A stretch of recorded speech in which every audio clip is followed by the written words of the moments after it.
A partir de este momento, lo mejor del motorsport internacional y la industria de la movilidad, con los más destacados especialistas en Equipo 1 Media Podcast.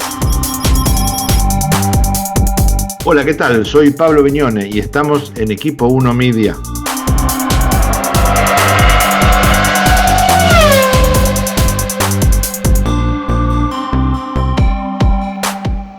Hola, ¿qué tal? ¿Cómo te va? Bienvenido a un nuevo podcast de Equipo 1 Media.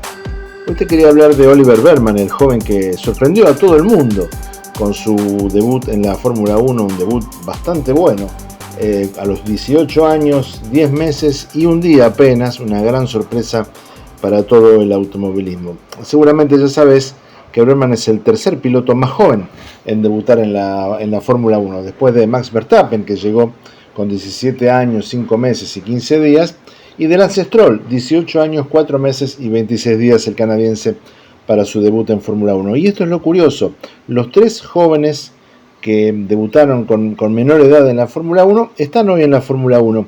Y si lo miramos desde otra perspectiva, los padres también están en la Fórmula 1. Joe Verstappen no estuvo este fin de semana en Arabia porque se fue a correr y a ganar un rally en Bélgica, pero Lance Stroll, por supuesto, sí que estuvo presente, y David Bearman, que es el padre de Oli, un empresario del rubro de los seguros en Inglaterra, bastante acaudalado, también estuvo presente en la carrera. Lógico, debutaba a su chico y de alguna manera alcanzaba su máximo deseo.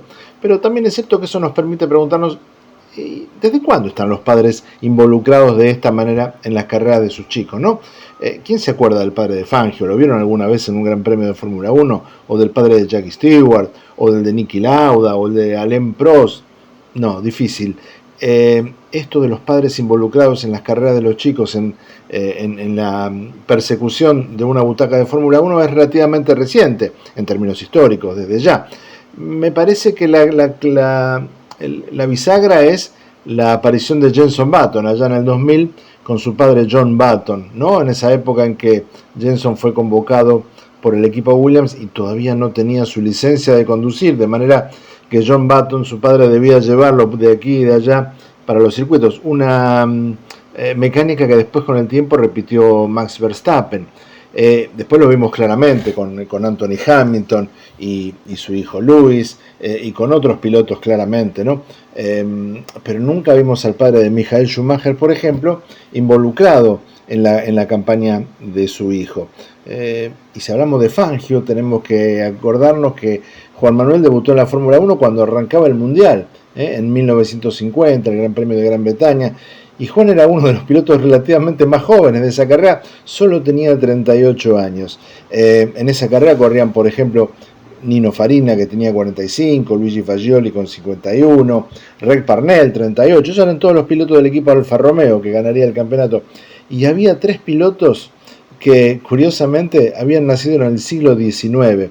Es muy interesante porque Oliver Bearman es el emergente de esta camada de pilotos jóvenes, pilotos del siglo XXI, lo que viene, lo que vendrá. Y tenemos muchos de estos jóvenes ya que están copando la grilla de la Fórmula 1. Aquellos veteranos habían nacido en el siglo XIX.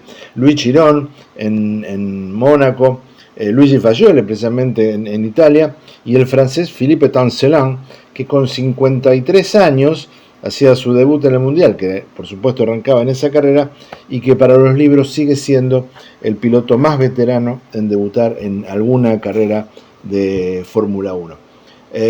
¿Seguirá Oliver Bearman en la Fórmula 1? Probablemente no este año, quizás el año que viene. Lo que sí es cierto que un montón de chicos llegaron a la Fórmula 1 gracias al ímpetu que sus padres pusieron en la campaña que los llevó a esa categoría, ¿no es cierto? Y esto tiene que ver también con la manera en que se ha ido desarrollando la Fórmula 1 en los últimos tiempos.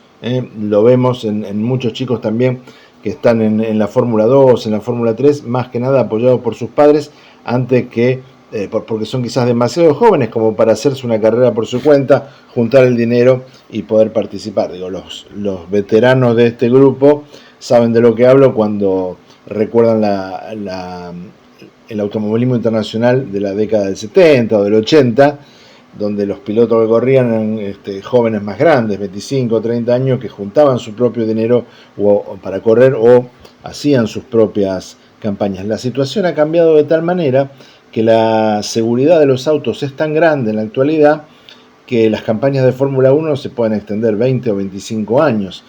Seguramente llegaremos a eso, pero Fernando Alonso ya nos está ofreciendo un panorama de lo que eso puede ser.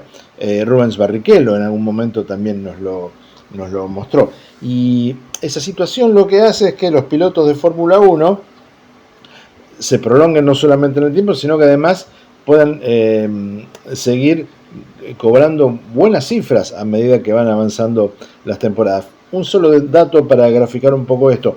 Tomamos solamente 6 pilotos de la máxima categoría. Vemos cuánto han reunido a lo largo de sus campañas y llegamos a una cifra fabulosa, $1.000 millones. Hacemos la cuenta rápidamente. Lewis Hamilton tiene un patrimonio de unos 300 millones. Fernando Alonso ya llegó a los 260 millones. Max Verstappen, que tiene 3 títulos por ahora, ya está tercero en esa lista con 220 millones. Daniel Ricciardo, a quien no le está yendo tan bien en los últimos tiempos, está cerca de los 100 millones de dólares de patrimonio. Checo Pérez, los estudios indican que ya llegó a una cifra cercana a los 75 millones de dólares. Y Charles Leclerc, el sexto en esta lista, ya tiene 50 millones de dólares. Entre todos suman 1.000 millones. Claro, es una cifra que quizás empalidece si la comparamos con los 3.600 millones que Larry Stroll, su padre, tiene en su cuenta bancaria. Bueno, ese es uno de los padres todavía que se ha preocupado por hacer que su hijo no solamente llegue, sino que se sostenga en la Fórmula 1. Ahí está David Berman, el padre de Oli, que maneja una compañía que mueve 1.500 millones de dólares anuales, y bueno, que seguramente, si es necesario, ha sabido contribuir a la campaña. De hecho, lo empujó a hacer una campaña meteórica que arrancó en el 2020, ya en 2024 está en la Fórmula 1. No todos los pilotos tienen esa suerte. Y ahí tienen el caso de Oscar Piastri, que recién arranca en la Fórmula 1, en términos relativos desde ya. Los estudios indican que ya ha consolidado una fortuna de 4 millones de dólares. Pero claro, eso si solamente vemos la parte del haber. En el debe, su familia reconoce haber invertido 6 millones y medio de dólares para llevarlo a la Fórmula 1, con lo cual todavía está 2.5 millones de dólares abajo en las cuentas. Bueno, ahí está el padre de Lando Norris, también Adam, uno de los 600 hombres más ricos de Inglaterra, con una fortuna superior a los 200 millones de libras. Entonces, tenemos una Fórmula 1 donde tenemos pilotos ricos o tenemos pilotos que son hijos de ricos. No todos son así, y eso tiene que ver en parte gracias al tope presupuestario, que ha permitido que los equipos no tengan que depender de la billetera de los pilotos o del dinero que pueden aportar los pilotos, en muchos casos aportados por sus padres, para llegar a la máxima categoría. Y uno se pregunta, no vimos al padre de Fangio, no vimos al padre de Jackie Stewart, no vimos al padre de Alain Prost, ¿qué habrá sido de los padres de Louis Chiron, de Fagioli y de Fifi Tancelan, con 50 y pico de años debutando en la Fórmula 1? Seguramente que no estuvieron en la carrera de debut. Ojalá que Oliver Berman consiga una butaca para la próxima temporada, y ojalá que muchos de los chicos que están pugnando por llegar consigan hacerlo sin necesidad de tener que poner excesivas sumas de dinero para poder cumplir con su deseo. Ojalá que así sea. Nos vemos pronto, nos escuchamos pronto en el siguiente podcast de Fórmula 1. Pablo Viñones se despide, hasta la próxima.